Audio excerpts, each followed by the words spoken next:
আমার মা বলতো কি, যখন শ্বশুর বাড়িতে যাবি না তখন বোবা আর কানা হয়ে যাবি, কালা, তাহলে দেখবি সংসারে কোনো অশান্তি হবে না।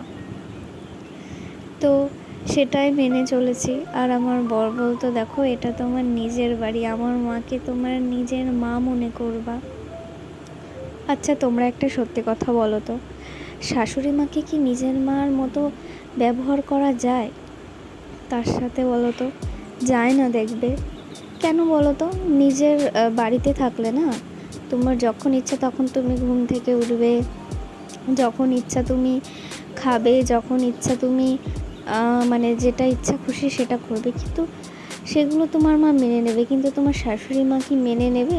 তোমার মাকে একটা রাগের মাথায় চড়া মেজাজে একটা কথা বললে, কিন্তু সেটা কি তোমার শাশুড়ি মা মেনে নেবে? নেবে না কিন্তু। তো এটাই তোমাদের কাছে বলতে চাইছিলাম। তো হ্যালো এভরিওয়ান, কেমন আছো তোমরা সবাই? আশা করছি তোমরা সবাই ভালো আছো, আর আমিও খুব ভালো আছি। তো আমার চ্যানেলের নতুন একটা ভিডিওতে তোমাদের অনেক অনেক স্বাগত এবং অনেক ভালোবাসা। তো সকালবেলা ঘুম থেকে উঠে তোমাদের সাথে ভিডিও করা শুরু করতে পারিনি, মানে ভিডিওটা শেয়ার করতে পারিনি। কারণ কি বলো তো, খুব তাড়াহুড়োয় থাকি তো। কারণ আমার শ্বশুর মশাইকে 7টার ভিতরে রান্না করে দিতে হয়, তখন আর নিজের ভিডিওর ক্যামেরা যেহেতু নিজেই ধরি, ওর জন্য আর হয়ে ওঠে না। তো এখন আমি দুপুরের রান্না আমার কমপ্লিট হয়ে গেছে।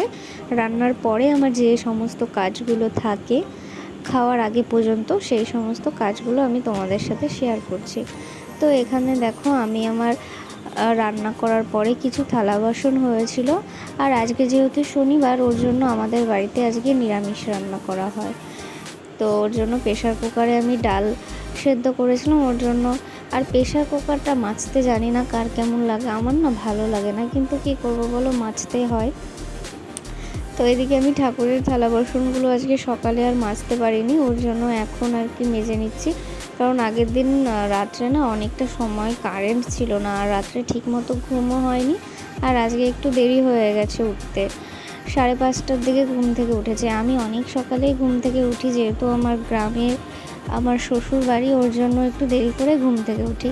আর যখন আমি আমার মায়ের কাছে ছিলাম তখন 8টা 9টা তখন ঘুম থেকে উঠতাম। আর জানো তো, ঘুম থেকে উঠতে পারতাম না বলে সকালবেলা টিউশন নিইনি আমি কোনো, যে যারা বিকেলে পড়ায় আমি তাদের কাছে টিউশন পড়তাম। কারণ সকালবেলা আমি ঘুম থেকে উঠতে পারবো না, আমি জানি, ওর জন্য আর আমি সকালবেলা টিউশন আমি নিতাম না। তো চলো দেখো, এদিকে আমি ঘরটাকে মুছে ফেলছি। আর আমার যে আগে একটা ঘর মোছার লাঠি ছিল, সেটা আর কি ভেঙে গেছে। তোমার অনলাইন থেকে অর্ডার করেছিলাম, আমার অনলাইনের জিনিস না, সত্যি কথা বলছি, দাম দিয়ে কিনেছিলাম, তবুও না ভালো হয়নি, ভেঙে গেছে, খালি খালি ভেঙে গেছে। তো আগে কিছু লকটা ভেঙে গেছিলো, তাও আমি মুছতাম হাত দিয়ে চিপে চিপে, ঘুরিয়ে ঘুরিয়ে। আর কি জলটাকে আর কি বের করা যেত না, ওটার একটা মেশিন ছিল, ওর জন্য আমি হাত দিয়ে চিপে চিপে মুছতাম। কিন্তু জানো তো, গতকাল ওটাও ভেঙে গেছে, তাই তোমাদের দাদাভাই এটা আমাকে এনে দিয়েছে। তো এদিকে দেখো, আমার পুজো করাও হয়ে গেছে, আর সন্ধ্যাবেলা একটু পায়েস রাঁধছিলাম। তো চলো আজকের মতো টাটা, অন্য কোনো একটা ব্লগে তোমাদের সাথে দেখা হবে।